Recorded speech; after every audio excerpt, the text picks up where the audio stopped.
La ilaha illallah Muhammadun Rasulullah. Kepada Al-Fadil Buya Haji Edi Syam yang pagi ini berkenan menjadi apa ini ya, host apa moderator apa MC ngomong cucu. Baik. Bismillahirrahmanirrahim. Assalamualaikum warahmatullahi wabarakatuh.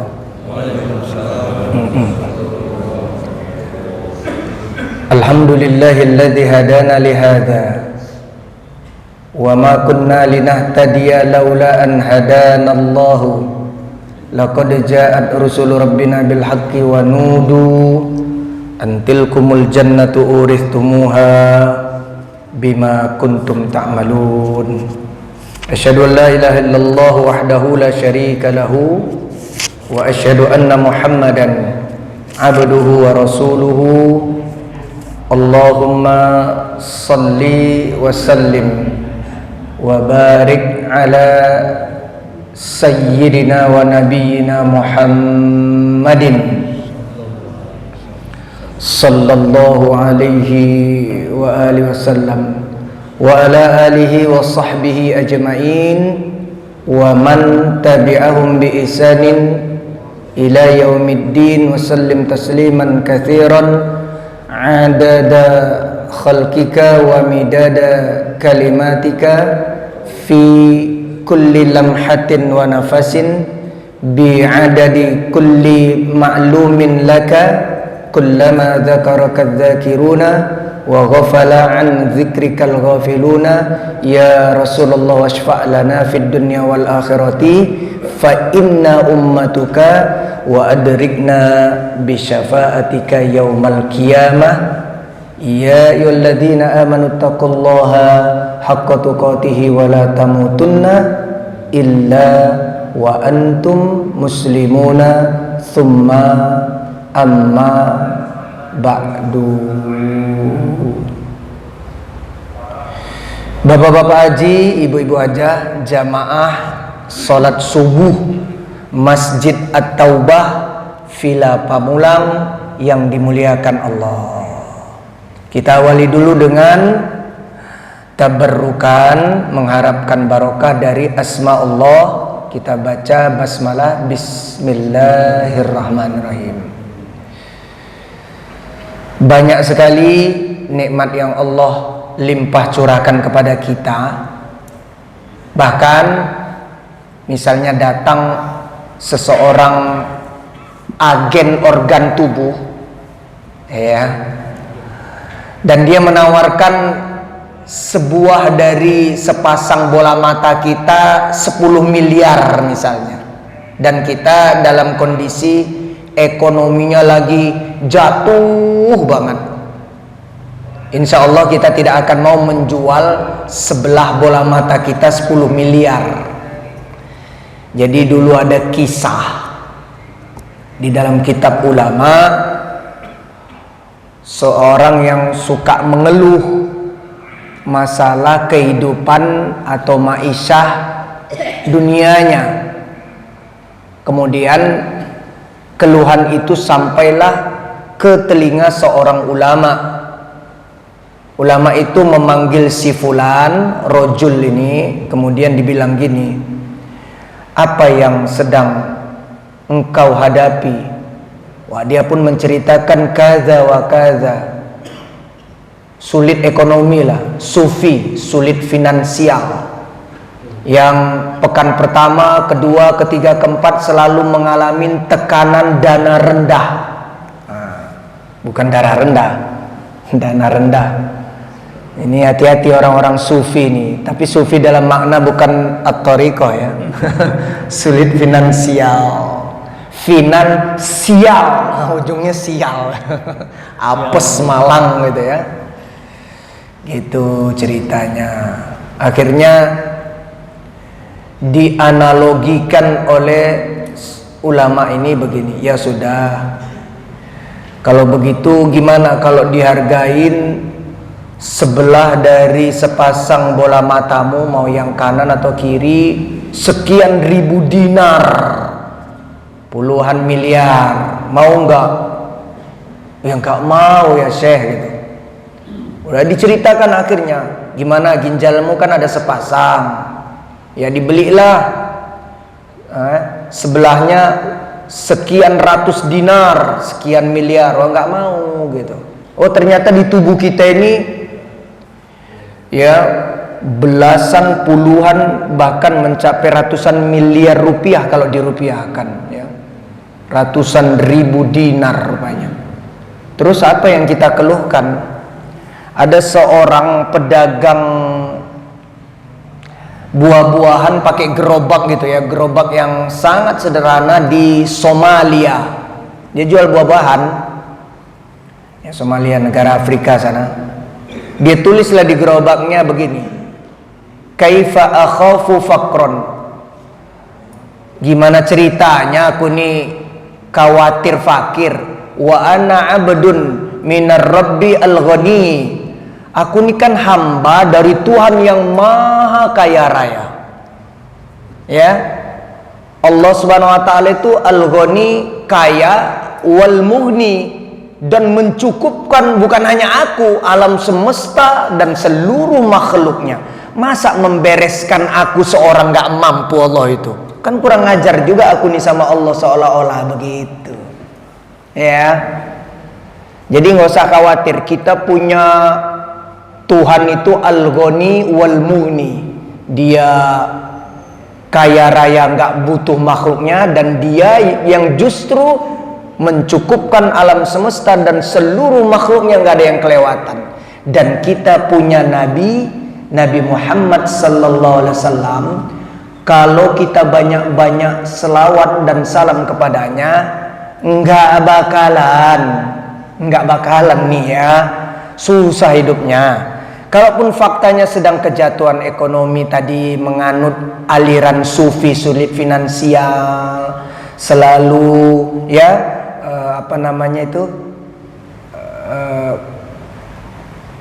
kambuh yang namanya tekanan dana rendahnya gitu ya.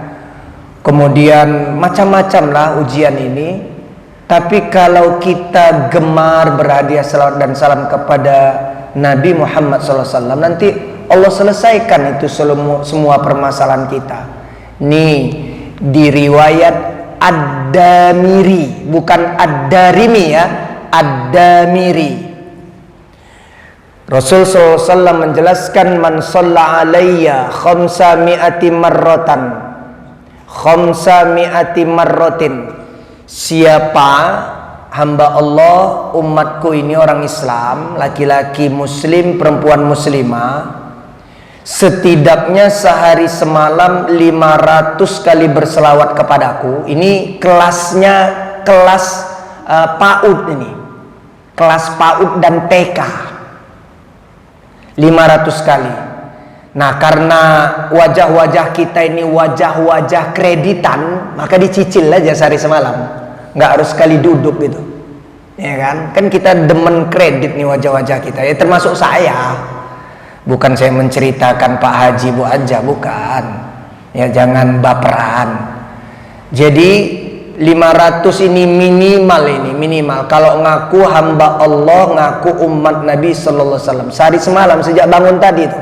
Apakah bangunnya tahajud qiyamul lail, alhamdulillah, sampai nanti ba'da isya mau tidur itu, cicil lah itu 500. Apa kata Nabi di antara salah satu dari sekian banyak fadilah bersalawat dan salam kepadanya?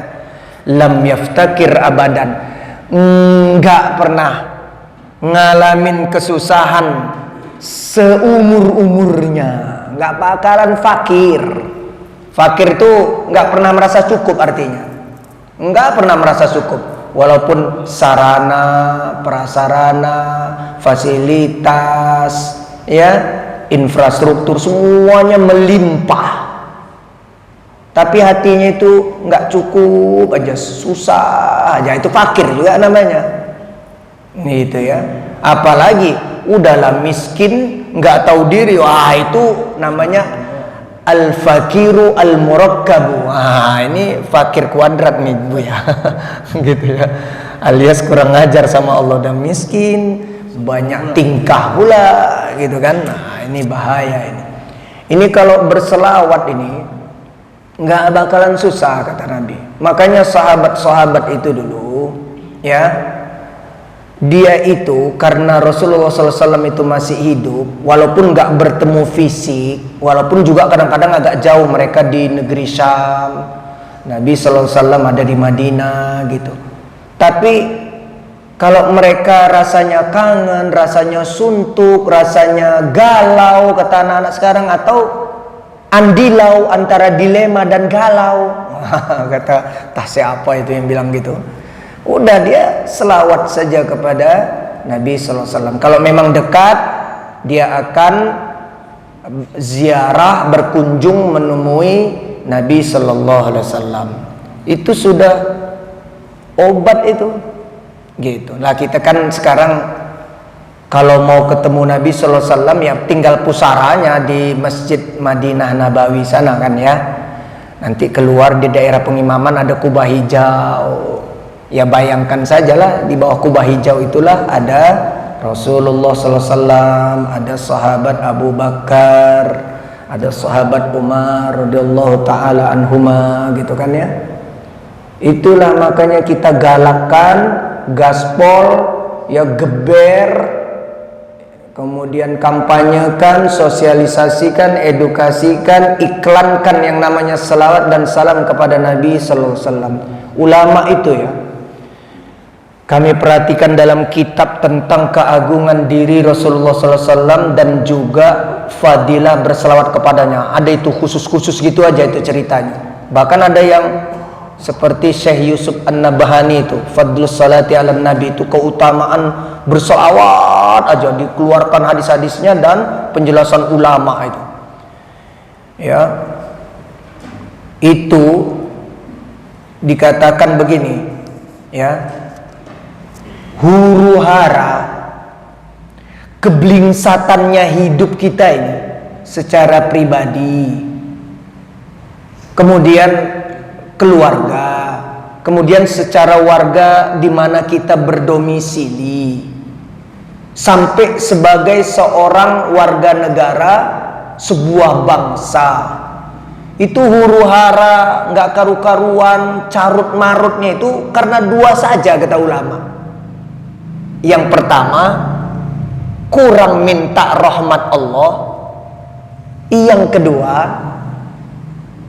langka berselawat dan salam kepada Nabi Sallallahu Alaihi Wasallam. Gitu. Sekarang kita lihat, jarang kita minta rahmat Allah. Mahia ar-rahmatu. Kalau misalnya dia nanya, Ustaz, rahmat itu apa? Rahmat itu rahmat, ya, rahmatullah, rahmatnya Allah itu, ya. Kemudian nanti dipecah menjadi al-asma sifatnya Allah itu Ar-Rahman Ar-Rahim. Ar-Rahman itu rahmat Allah untuk semua alam semesta dan semua makhluknya di alam dunia, yang muslim maupun yang kafir, ya. Kemudian manusia, malaikat, jin, hewan, tumbuhan, benda mati, langit, bumi, dan semua benda yang ada di langit dan makhluk yang ada di bumi, benda yang ada di bumi. Pokoknya segala yang menurut Allah baik dari sisinya, itu namanya rahmat di dunia, disifatin dan dinamain Allah dengan Ar-Rahman. Kalau Ar-Rahim itu nanti di Al-Quran, wa kana bil mu'minina rahiman. Rahim itu hanya untuk orang beriman dan tempatnya nanti di akhirat, waktunya di akhirat, tempatnya orang beriman baik dari kalangan manusia maupun jin dimasukkan Allah ke dalam surganya. Untuk di surga itu ada dua yang kita inginkan, kita rindukan. Kalau nggak ada dua ini, surga itu nggak ada artinya juga dengan segala sarana, prasarana, fasilitas, infrastrukturnya yang tidak bisa digambarkan itu. Karena dua ini nih yang kita rindu sama surga. Pertama, digambarkan oleh Nabi Sallallahu Alaihi Wasallam nanti di hadis tentang sifati al-jannati wan nari, gambaran surga dan neraka, pagi dan petangnya surga, tapi diperkirakan seolah-olah itu waktu pagi, seolah-olah waktu petang gitu ya. Pokoknya digambarkan begitu saja. Kita akan melihat wajahnya Allah Subhanahu wa taala. Itu yang menyebabkan kita rindu atau pengen masuk surga. Yang kedua, ya, kita akan ketemu Nabi Muhammad sallallahu alaihi wasallam. Jadi kalau ditanya Pak Haji, Bu Haja, pengen masuk surga, Bu? Pengen lah Ustaz. Gitu. Kenapa pengen masuk surga? Ya aku nggak mau masuk neraka. Bagus, bagus juga, ya kan? Nah, bagus juga. Tapi maksudnya apalah yang menarik di surga itu? Sekarang kita sudah tahu jawabannya. Di surga itu nanti melihat wajahnya Allah. Di surga ketemu dengan Nabi Muhammad sallallahu alaihi wasallam. Gitu. Ya. Nah, itu namanya Ar-Rahim. Hanya manusia dan jin yang beriman dimasukkan Allah ke surganya untuk melihat wajahnya dan bertemu dengan kekasihnya sallallahu alaihi wasallam. Ya. Itu rahmat. Rahmat itu. Jadi segala yang menurut Allah baik. Jadi kalau menurut Allah kita ini baiknya sakit, bagusnya kita sakit, itu rahmat nih. Orang tua kita ini Al-Fadil Buya Haji Edisam, beliau pernah dicoba Allah sakit. Ya itulah rahmat Allah. Kalau dia ini nggak sakit, nggak ditarik Allah dia ke masjid nih ceritanya. Dia yang cerita. Saya kan karena diceritakan. Istilahnya kita walaupun udah tua keladi, makin tua nggak tahu diri. Kadang-kadang, bukan semuanya ini ya, gitu. Sehingga kadang-kadang Allah itu memerlukan dikasih rahmat cobaan macam-macam yang nggak mengenakkan itu, biar sadar. Ceritanya begitu ya. Jadi kita kurang nih minta rahmat Allah, atau kurang memandang segala sesuatu ini adalah rahmat Allah. Tuh cara pandang kita kurang begitu. Kita rasanya rahmat itu yang enak-enak aja menurut kita. Kalau udah nggak enak kita bilang musibah. Rahmat juga itu rahmat. Semua rahmat Allah. Lihat, kita buktikan. Kita harusnya nyontoh bapak moyang kita Abul Bashar Adam alaihissalam. Adam alaihissalam itu udah di surga. Iya.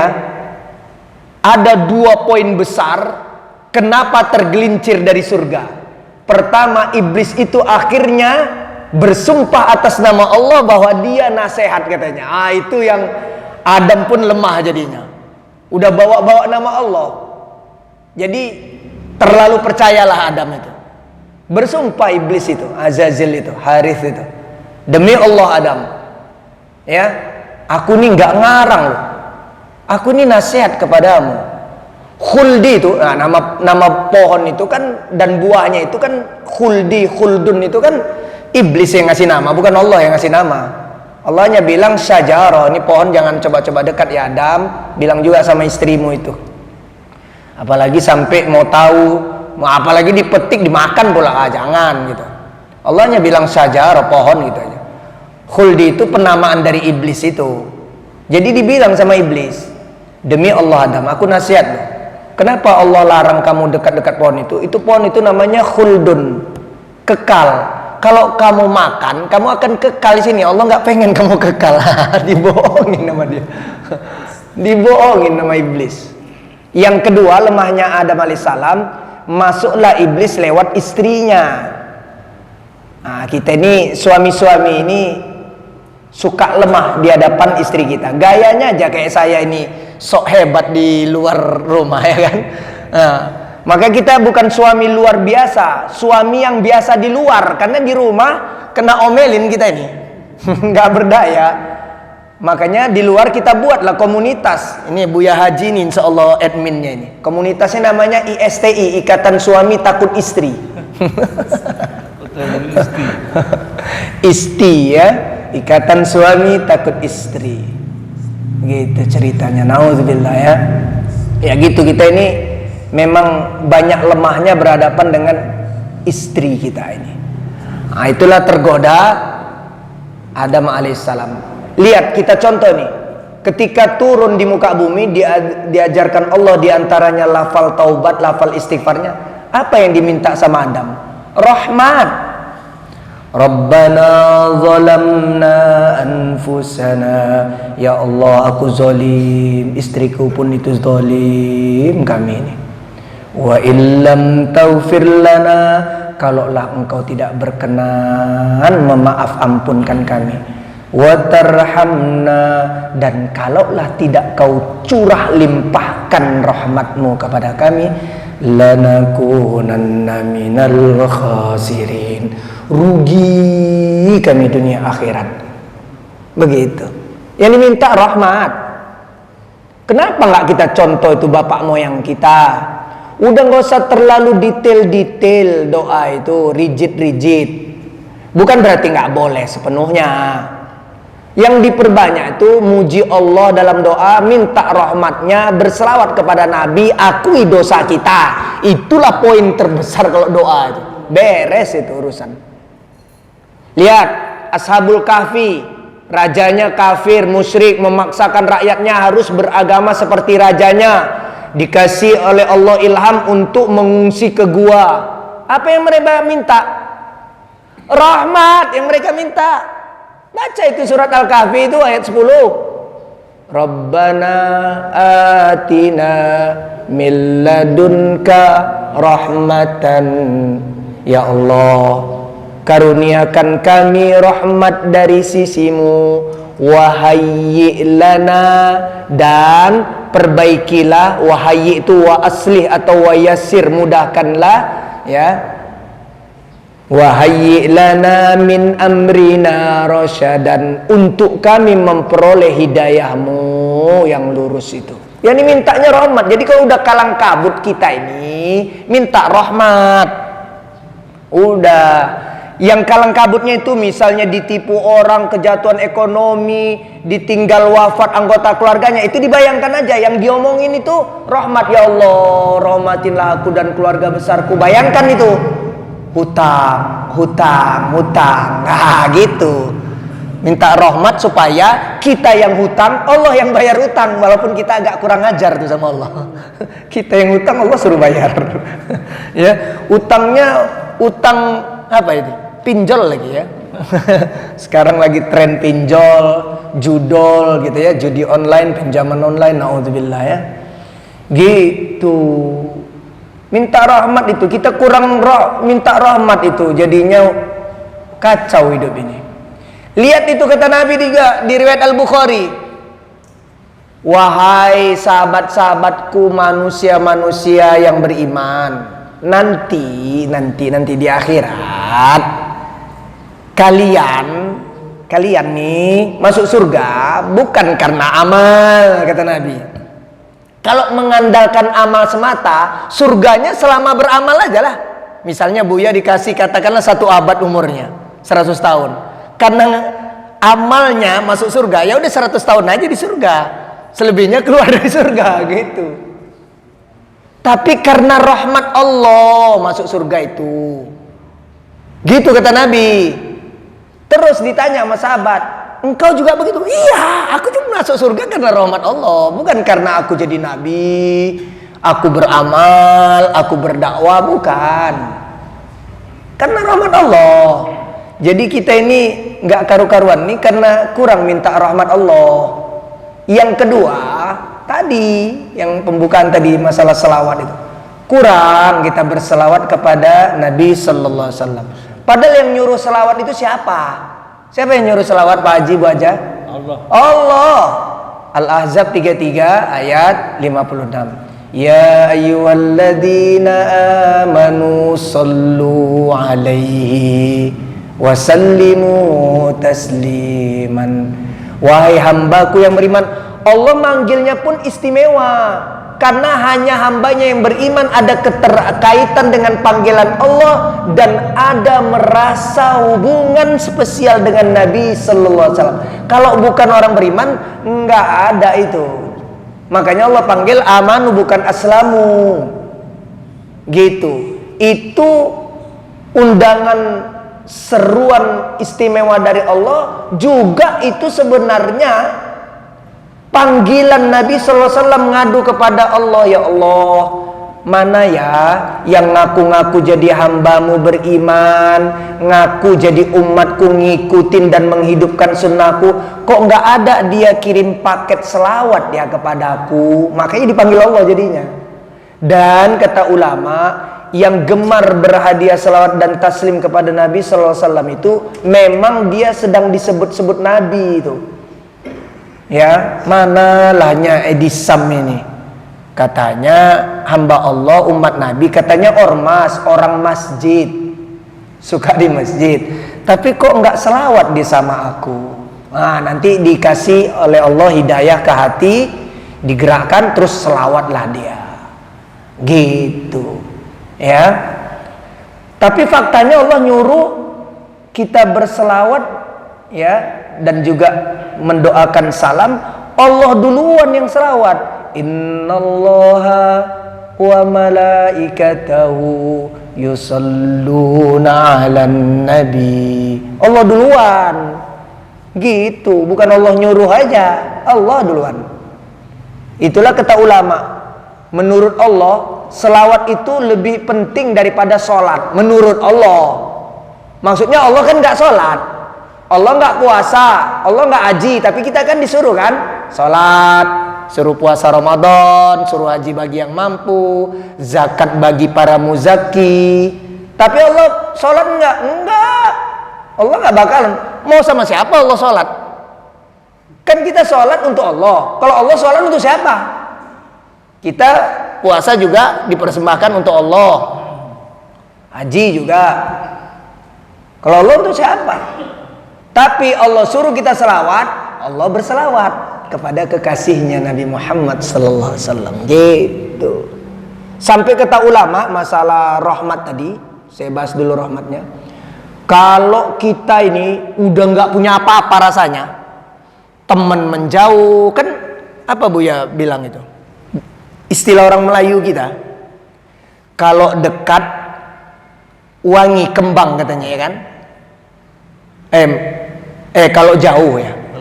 Kalau jauh ya semerbaknya aroma kembang, ya, bunga. Tapi kalau udah dekat bau tinja gitulah, ya kan gitu. Jadi orang pun nggak mau dekat sama kita. Kan kalau kita lagi sufi tadi, sulit finansial, kejatuhan ekonomi, itu saudara aja nggak mau ngaku saudara sama kita, kawan nggak mau ngaku kawan sama kita, gitu ya, teman, sahabat.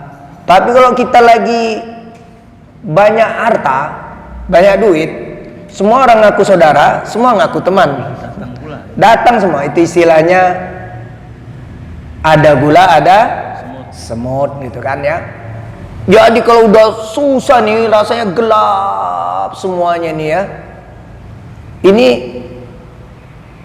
namanya zulumatun, gelap.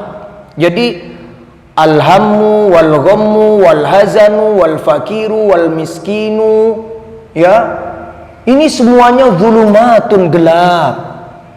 Maka tukhraju az-zulumatu, dikeluarkanlah dari gelap-gelap ini, minar rahmatillah wassalati ala nabi, dengan banyak minta rahmat Allah, kata ulama, dan berselawat kepada Nabi Sallallahu Alaihi Wasallam. Ini lihat di riwayat At-Tabrani, termasuk yang diminta rahmat Allah. Kalau udah ini dikasih judul sama ulama, judul doa itu, ini kalau udah nggak punya apa-apa sama sekali, ini udah nggak punya apa-apa tadi, susah ada semuanya, teman nggak ada, saudara menjauh, bahkan saudara curiga sama kita WA, wah mau hutang paling ini kita gitu, minta duit ini gitu. Sampai kalau udah kayak gitu, apa yang diajarkan Nabi doanya? Allahumma inni as'aluka, ya Allah aku mohon kepadamu, min fadlika, karuniamu, wa rahmatika, lagi-lagi ada lafal rahmatmu. Fa innahu, sebab la yamliku, enggak ada yang punya rahmat itu illa anta, engkau saja ya Allah yang punya. Begitu. Jadi kalau kita udah nggak punya apa-apa ini, ya, oh ya, ini saya mau sambut dulu nih, ahlan wa sahlan wa marhaban bikum, saudara-saudara kita yang lagi dakwah ini, ya, nginap di sini nih kelihatannya ya. Udah berapa lama Bu ya? Kemarin. Oh, baru kemarin ya, hari Sabtu ya. Nginap di sini ini saudara-saudara kita yang lagi dakwah dari berbagai daerah ini ya, jamaah tabligh dari Nusa Tenggara Timur ya, dari kawasan tempat wisata itu apa namanya, Labuan Bajo. Udah pernah ke sana Bu ya? Saya udah pernah ngeliat di YouTube. Belum pernah ke sana. Ya, insya Allah nanti kita sekali-sekali kita pula datangin kampung orang nih ya. Jangan mereka aja yang berani-berani datangin kampung kita ya. Saya mau minta komodo, nggak ada beliau. Oh, nggak ada ya komodo ya. Ada Bu ya, nanti replika komodo yang ada gitu ya. Jadi kalau udah nggak punya apa-apa, diajarkan Nabi minta karunia dan rahmatnya, karena yang punya rahmat itu cuma Allah. Allahumma inni as'aluka, ya Allah aku minta kepadamu, min fadlika, karuniamu, wa rahmatika, dan rahmatmu. Fa innahu, sebab la yamlikuha, yang punya rahmat itu illa anta, engkau doang. Nah, bahasa kita aja. Ya Allah, minta karuniamu, minta rahmatmu, karena hanya engkau yang punya rahmat. Aku udah gak punya apa-apa ini. Gitu. Nah, kemudian yang kurang kita ini selawat, makanya huru hara. Dari mulai pribadi sampai negara kita huru hara. Ya, karena kurang minta rahmat, kurang berselawat. Rahmat kepada Allah, selawat hadiah untuk Nabi Sallallahu Alaihi Wasallam. Tadi kalau selawat, lam yaftakir abadan, 500 nih, kelas PAUD TK ini 500. Syekh Allah Yarham Ali Jaber udah wafat itu, udah wafat. Pernah kan, tahu kan Syekh Ali Jaber 2022 beliau wafat. Pernah juga jadi penyintas COVID, sempat dia COVID juga, tapi udah sembuh. Kemudian nggak berapa lama wafat pula. Dia itu orang Madinah dia. Pas Pak SBY jilid pertama, wakil presidennya Yusuf Kala, beliau dapat naturalisasi kewarganegaraan Indonesia untuk menjadi pendakwah di Indonesia. Pak SBY yang ngasih itu. Ya, nanti lewat Kementerian Hukum dan HAM. Kasihlah dia paspor Indonesia, dakwahlah di sini. Dia punya guru ulama Madinah namanya Syekh As-Sinkiti. Dia cerita itu, ada jejak digitalnya itu di YouTube. Dia nanya sama gurunya, Syekh, kita ini sebagai hamba Allah menjalankan perintah Allah, ya ayyuhalladzina amanu shollu alaihi, dan ngaku jadi umat Nabi. Berapalah kita sehari semalam sebenarnya minimal berselawat kepadanya? Apa kata Syekh As-Sinkiti ya kepada Syekh Ali Jaber, Ali, kalau ngaku hamba Allah, umat Nabi, enggak kurang 1000 sehari semalam berselawat kepada Nabi. Itu tanda kita taat kepada Allah ya, terhadap perintahnya, dan tanda kita bahagia dan cinta punya Nabi Muhammad sallallahu alaihi wasallam. Begitu. Itu kata Syekh As-Sinkiti, gurunya Syekh Ali Jaber. 1000. Nah, 1000 itu ya udah mulailah kelas SD SMP. 500 tadi kelas PAUD TK itu. Kita berapa? Wallahu a'lam Ustaz. Udah pakai yang ini riwayat An-Nasai. Ini selawat yang berdasarkan wahyu, ada riwayatnya dari lisan Nabi sallallahu alaihi wasallam. Yang pendek-pendek nih ya. Riwayat An-Nasai gini, Allahumma sholli ala Muhammad wa ala ali Muhammad. Dah gitu. Kalau riwayat At-Tabrani ya, hadis Nabi ini ya, Allahumma sholli wa sallim ala nabiyyina Muhammadin. Itu yang selawat wahyu, itu namanya selawat ma'thur, yang berdasarkan riwayat hadis, berarti wahyu dari Allah. Yang pendek, itu yang pendek. Ada lagi sahabat Abdullah bin Mas'ud meriwayatkan, Allahumma salli ala Muhammadin an-nabiyil ummiyi, nabi yang ummi. Nanti ulama bilang ini namanya selawat ummi. Nah, itu yang ada riwayat-riwayatnya. Atau riwayat Abu Daud, ya ada tambahan lafal yang tadi barusan, Allahumma salli ala Muhammadin an-nabiyil ummiyi wa ala alihi. Itu riwayat Abu Daud, sahabat yang meriwayatkan Uqbah. Itu yang pendek. Atau selawat ghairu ma'thur, yang disusun ulama, bukan berdasarkan wahyu. Ada yang bilang ini selawat Jibril, ada yang bilang selawat Nabi Khidir, sallallahu ala Muhammad. Dah gitu aja. Gitu aja, sallallahu ala Muhammad, sallallahu ala Muhammad. Itu saya pernah mau tahu ini dengan tempo yang sedang 1000 itu 20 menit sallallahu ala Muhammad. 20 menit aja sekali duduk. Kan enggak disuruh 1000-nya sekali duduk. Kan tadi saya di awal tadi bilang apa? Muka-muka kita kan muka-muka kreditan, cicilan. Sukanya nyicil kredit. Ya udah. Kalau misalnya nih ya, misalnya 1000 kita mau komitmen, atau nggak usah deh pakai hadis tadi 500 riwayat Ad-Damiri. Berarti ada 5 waktu sholat. Satu sholatan berapa? 100. 100-nya pun dicicil lagi Bu ya. Sebelum sholat 50, setelah sholat 50. Nah 100 saya pernah ukur, nggak sampai 5 menit itu sallallahu alaihi Muhammad. Coba deh tes deh, sedang aja, nggak usah buru-buru, nggak usah belepotan mulutnya sallallahu nggak usah gitu, sallallahu alaihi Muhammad sallallahu. Hitung itu 100, itu nggak sampai 5 menit. Berarti kalau 50 sebelum sholat, 50 setelah sholat, ya 2 menitan itu. 100 berarti satu sholatan. Ada 5 sholat, 500. Tercukupin kuota minimal tadi. Dan gak bakalan susah seumur-umur. Karena, nah diputarlah sama ulama. Kan 2 tadi sebab kita ini huru hara ini dalam kehidupan nih, gak karu-karuan. Kurang minta rahmat dan kurang berselawat. Kata ulama, cara paling mudah, paling ampuh, mustajab, manjur, gampang, sederhana untuk memperoleh rahmat Allah adalah berselawat kepada Nabi sallallahu alaihi wasallam. Itu cara paling mudahnya. Mana dalilnya Ustaz? Riwayat Sahih Muslim. Ya. Nabi bilang begini, man shalla alayya salatan wahidatan, siapa yang berselawat, hadiah selawat kepadaku satu saja, sallallahu alaihi bi asran, Allah limpah curahkan dunia akhirat untuknya dan keluarga besarnya semuanya, jiran, tetangga, sahabat, teman, kawan, bahkan negaranya ini, setidaknya 10 rahmat. Tuh, udah, jadi banyak-banyak selawat aja hidup ini. Ini yang lagi iktikaf, saudara-saudara kita yang lagi dakwah ini, udah perbanyak selawat. Saya kasih tahu itu sama jamaah-jamaah kita yang lagi dakwah. Di antara wiridan kalau lagi iktikaf lagi apa itu selawat aja. Selawat aja. Itu di riwayat masyhur, sahabat namanya Ubay bin Ka'ab. Itu ada 2 ceritanya. Ubay ini tukang sholat malam dan tukang banyak doa. Yang cerita sholat malam dengan banyak doa sama. Jadi dia bilang begini, Nabi,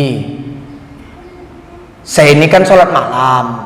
Di antara waktu-waktu malam itu, ketika saya sholat itu, berapa porsi untuk saya gunakan berselawat kepada Nabi? Apakah 1/4? Oh bagus kata Nabi. Kalau kau tambah lebih bagus lagi. Kalau begitu Nabi 1/3, 1/2, 3/4, begitulah terus. Sampai akhirnya dia bilang, kalau gitu Nabi sepanjang malam saya selawatan aja. Wah kalau kayak gitu kamu, kata Nabi, maka dosa-dosamu dimaaf ampunkan Allah dunia akhirat. Semua hajatmu dunia akhirat dicukupkan sama Allah, lebih dari sekedar ekspektasimu. Atau di riwayat lain tentang doa, Nabi, kapanpun saya berdoa, berselawat kepada Nabi itu berapa porsinya? Apakah seperempat Nabi? Kalau kau tambah lebih bagus. Ya itu sepertiga. Oh tambah lebih bagus. Setengah. Tambah lagi lebih bagus. 3/4 lebih bagus kalau kau tambah. Ya udah, semua doa saya selawat. Jadi Ubay itu terkenal dengan ahli selawat. Selawat aja dia doa itu, ada butuh apa aja, lapar, selawat dia, datang makanan. Ya, perang, selawat dia, menang dia. Gitu. Jadi nggak pernah dia ucapkan yang lain kecuali doanya itu diawalin tentunya memuji Allah, terus selawat dari awal sampai akhir. Tinggal dibayangkannya aja yang mau dimintanya apa, datang barang tuh, jadi proyek tuh. Udah begitu aja. Iya. Lah satu selawat 10 rahmat. Yang kita butuhkan dalam hidup ini ya rahmat, itulah tadi yang dicontohkan. Bapak moyang kita butuh rahmat, semuanya butuh rahmat, sampai masuk surga pun butuh rahmat ternyata. Oleh karena itu, marilah kita berhadiah selawat dan salam untuk Nabi Muhammad sallallahu alaihi wasallam. Nah, saya sebelum ngajinya, kita selawat yang ghairu ma'thurin, yang diijtihatin ulama, disusun ulama. Ya sekali-sekali ya, biar semangat ini. Ya mumpung juga lagi rame nih, ada saudara-saudara kita jamaah dakwah datang ya. Namanya selawatnya di Indonesia terkenal dengan selawat nariyah. Ya. Tapi sebenarnya nama asli selawatnya itu taziyah karena berasal dari Maroko. Tapi ada yang bilang juga selawatnya kamilah, ada yang bilang selawatnya tafrijiyah, ada yang bilang munfarijah, ada yang bilang kurtubiyah, ada yang bilang namanya selawatnya ya selawat nuriyah. Nah, apapun itu dia.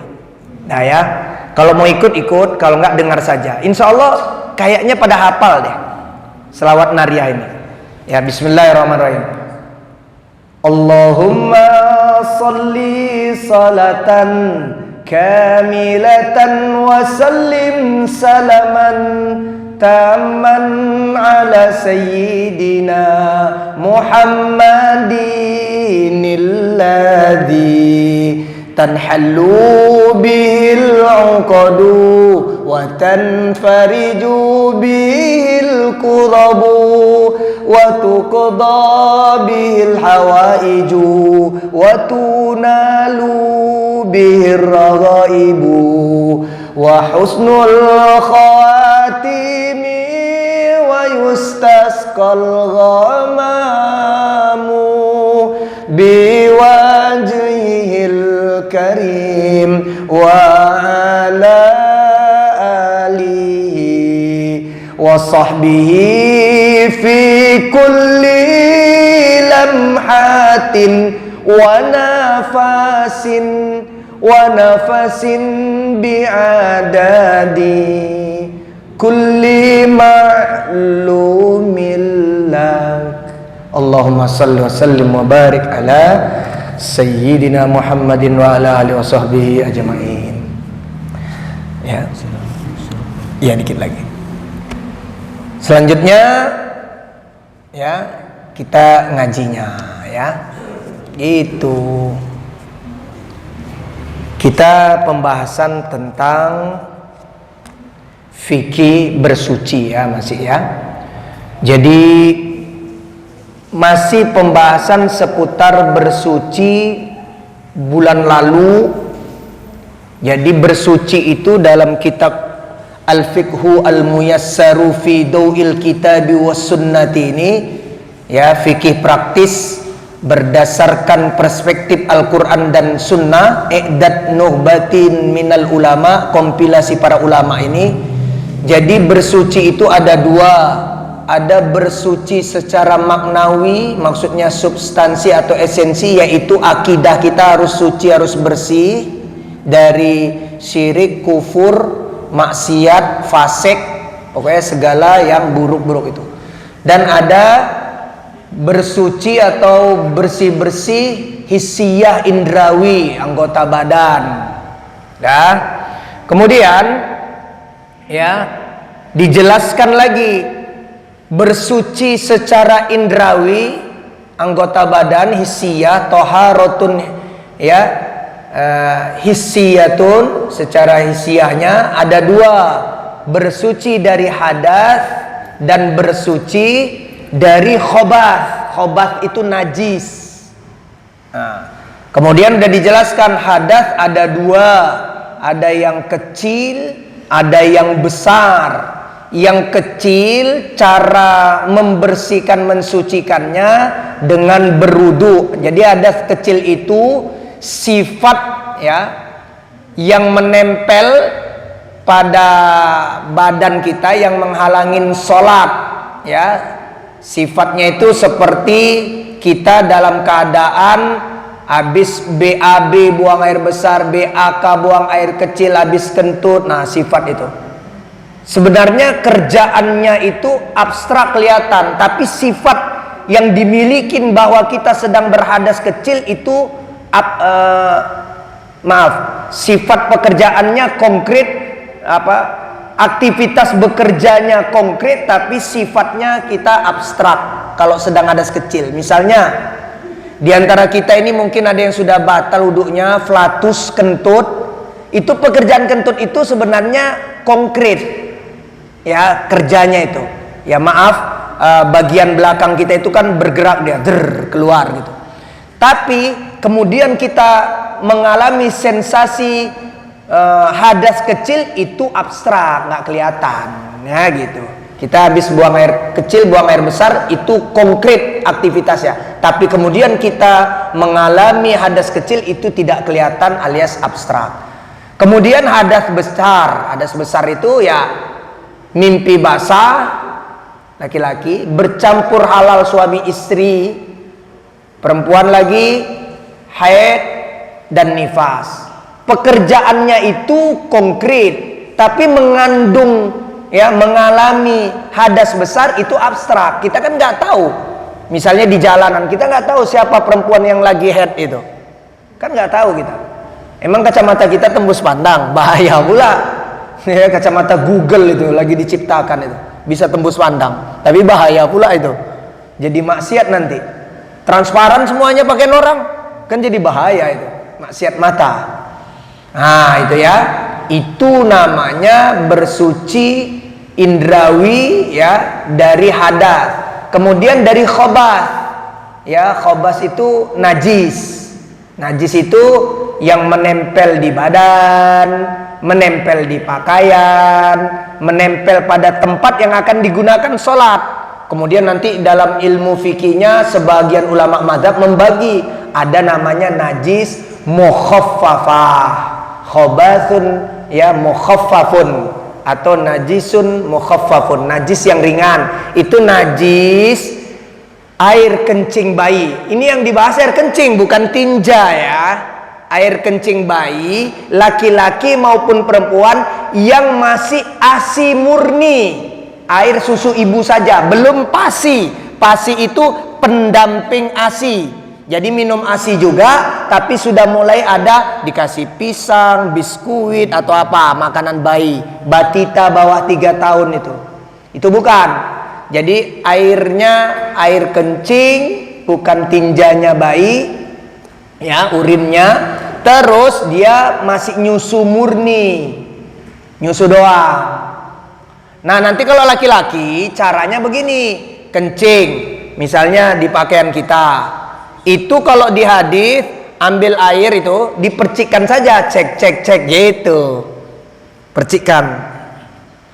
Itu yang bayi laki-laki. Kalau bayi perempuan nggak cukup dipercikkan, agak digosok-gosok dikit, ya. Itu namanya najis ringan. Ada najis nanti mutawassithah, ya. Itu najis yang umum, mutawassithah itu umum. Ya, setelah dewasa ini ya tinja, urin, darah dan macam-macam lah.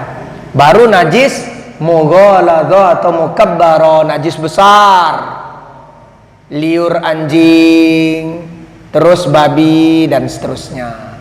Nah, kalau tadi hadas pengganti menghilangkan yang kecil dan besar, kan menghilangkan hadas kecil, hadas besar itu pakai air. Penggantinya pakai soi dan toyiban, kata Allah, tanah, pasir atau debu yang bersih. penggantinya. Jadi pengganti mandi junub juga tayamum. Tayamumnya ya kayak tayamum untuk sholat, tangan, muka, atau muka, tangan, sama saja, nggak apa-apa. Dah itu doang.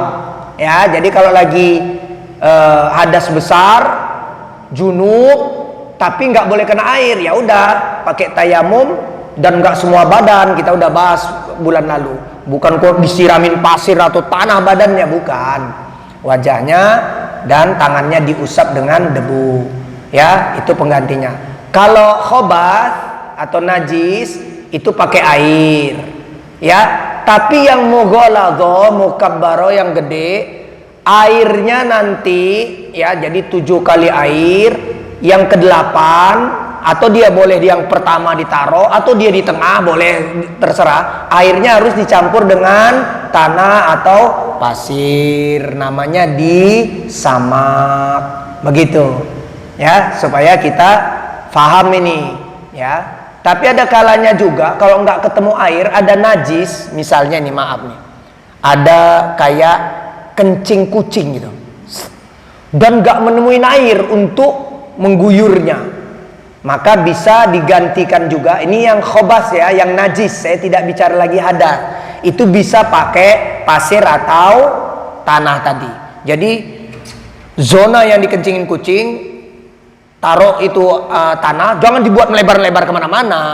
Kita pun sebenarnya supaya tahu kalau ada kencing kucing, nggak usah takalluf masakoh, jadi repot dengan guyur-guyur ditarik pakai karet air itu, nggak usah. Sebenarnya taruh air di situ, kawasan yang najis kencing kucing itu, taruh air, ambil nanti kain, gitu, kainnya nanti cuci lagi dengan air mengalir. Nah, minimal 3 kali. Saya gosok-gosok situ. Jadi gitu. Ini perlu, ini marbot-marbot. Saya kan ini penyintas marbot saya ini, alumni marbot saya. Jangan repot-repot diguyur, tarik-tarik, wah melebar-lebar malah najisnya kemana-mana. Nggak ada air, pakai tanah. Saya gosok-gosok di situ saja, di blok situ. Angkat tanahnya, buang. Ambil tanah baru, buang, angkat lagi 3 kali minimal, misalnya gitu.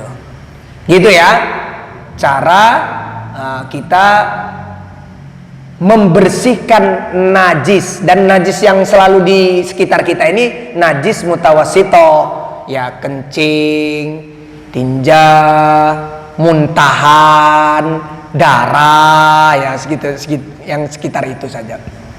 Nah ya, itu saja yang kita bahas dari fikih kitab Muyassar ini. Jadi pekan lalu kita membahas hadas, sekarang kita membahas najis. Nanti kemudian ya kita akan membahas kajian berikutnya air-air yang layak suci, lagi mensucikan dan macam-macamnya untuk kita tadi, hadas kecil, hadas besar, membersihkan macam-macam najis. Seperti apa air-airnya, baik untuk badan kita, pakaian kita nyuci, tempat yang mau digunakan sholat, misalnya sejadah kita, karpet gitu ya, dan seterusnya dan seterusnya.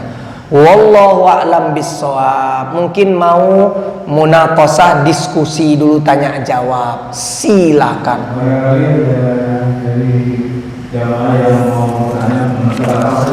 Iya, tidak harus topik. Iya. Barangkali ada di luar topik. Silakan. Silakan Pak Haji atau Bu Haja yang mau bertanya ya tentang apa saja gitu ya. Sebenarnya kita ini masalah bersuci ini banyak yang belum tahu nih. Kita aja bulan lalu ngasih tahu cara, misalnya buang air kecil, cara cebok istinjanya. Istinja itu cebok dengan air, kalau dengan batu namanya istijmar. Nah, kerikil istijmar itu sekarang dikiaskan dengan tisu dalam fikih nawazil kontemporer. Jadi kalau di pesawat atau di hotel tertentu yang memang nggak ada air, dia pakai tisu. Dan jangan kita ragu, misalnya bahkan BAB kita, ya kondisikanlah itu. Kalau pakai kerikil itu kan di hadis itu istijmar, pertama kerikilnya itu yang sedang, bukan kerikil yang gede-gede juga ya. Terus permukaannya yang licin. Ya, Buya langsung, iyalah Ustadz, kalau yang kasar ledes lah nanti, kata si Buya. Gitu. Dan minimal 3 di dubur kita, digosokkan gitu, ya dikondisikan. Memang begitu. Seret 1 buang, seret 2 buang, 3 minimal. Udah itu kita harus yakin, walaupun kita biasa pakai air, jangan ini kayaknya masih ya. Kalau belum yakin ya cari lagi kerikilnya. Kalau sekarang pakai tisu, misalnya tempat tertentu yang nggak boleh pakai air, itu pakai tisu, gitu ya. Nah, jadi supaya kita tahu kalau istinja itu bersuci dari BAB BAK pakai air, istijmar pakai kerikil atau tisu, atau bahkan mungkin ya pakai lap-lap tertentu, begitu. Dan ingat ini, biar tahu nih Pak Haji, terutama nih Pak Haji. Laki-laki kita kan punya laras, paham ya? Dah punya laras. Saya nggak bilang laras panjang, ya karena larasnya macam-macam. Itu Rasulullah SAW di hadis termasuk Al Bukhari itu, kalau BAK buang air kecil di larasnya itu suka ada masih tinggal, ya masih tinggal. Gimana itu ngatasinnya? Apalagi yang ya nama fikihnya itu salisul bauli, anyeng-anyengan. Padahal udah dibersih-bersihin, nggak taunya baru aja pakai celana, ya kayak gitu. Gimana itu? Kita supaya tahu. Apalagi laki-laki ini ada namanya penyakit prostatis. Nah, itu akan salisul bauli itu. Akan anyang-anyangan itu. Gimana itu, Tat? Ruku aja saya keluar, sujud keluar. Pakai pampers. Tahu kan pampers? Ada pampers orang dewasa itu. Ah, itu. Pampers orang tua itu yang keluar terus. Itu Rasul sallallahu alaihi wasallam kalau BAK buang air kecil, cara untuk menuntaskan itu berdehem. Terus maaf, larasnya diurut, dipijet, tapi nggak usah ke maerot, dia pun sudah wafat. Generasi ketiga sekarang kabarnya yang mau silaturahim ke sana, keluar gitu. Terus nih diajarin fikihnya, kita mungkin belum tahu nih. Gimana laki-laki kalau BAK buang air kecil gini ya, saya di sinilah biar ini juga kelihatan gini nih, perhatikan Pak Haji nih kayak pendekar. Kalau takut ini kan agak gini, kakinya jingkek ya gitu, jinjit. Kalau takut nanti jatuh karena udah lututnya gemeteran gini-gini kan, namanya udah tua, tremor gitu kan ya. Maka lutut kiri taruhkan aja ke lantai. Gini nih, biar tuntas. Apalagi yang ada salisul bauli tadi, anyang-anyangan. Prostatis apalagi itu. Suka kencing-kencing aja. Nah gini, nanti berdehem, pijit. Begini kencingnya. Makanya sebenarnya menurut medis nih, saya baca jurnalnya, toilet, kloset yang baik itu kloset jongkok, bukan kloset duduk. Karena kloset duduk itu suka nggak tuntas orang yang normal pun kadang-kadang. Begitu. Nih kalau jongkok gini, ya, gitu caranya. Nanti larasnya diurut keluar, dia tuh dem-dem, cek sound, nah gitu. Nanti keluar tuh ceret-ceret gitu.